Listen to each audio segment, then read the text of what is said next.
Megan, you play Catherine on Reign, which I gotta say, you seem to be having a great time playing such a devilish, like, manipulative character. I am. She's delicious. I love her. This past season, it was a nice little bit of you were in prison for a while, and then all of a sudden it was like the bitch was back.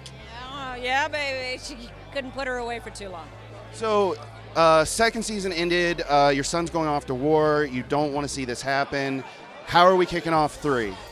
I think, there's a lot of unrest and fear, and now we have an external force of nature, of sickness that's coming, which is even greater than our own internal politics, and that's compounding. It just keeps becoming a more and more dangerous world. It's this raw one faction against another, which obviously still exists very much in our world today, but it's sort of brought into this kind of base element that we feel, and the distance allows for us to play with it, obviously, historically.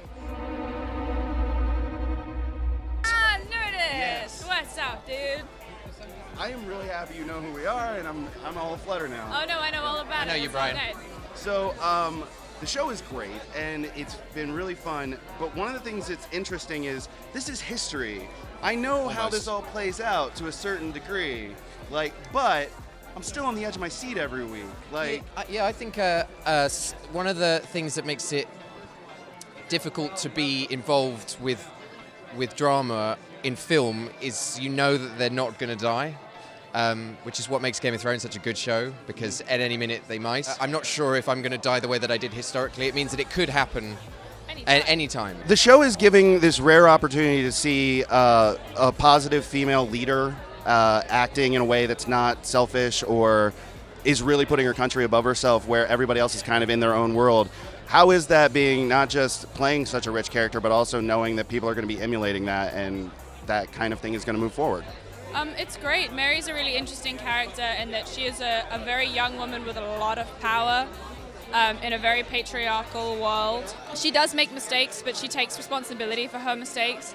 She certainly has her pride, and she is stubborn, but I don't think those are necessarily negative character traits for a queen to have. But I'm really happy to be playing such a strong young female role model for young women, and if you're gonna screw up, take responsibility and try and be as honest with yourself and others as you can be.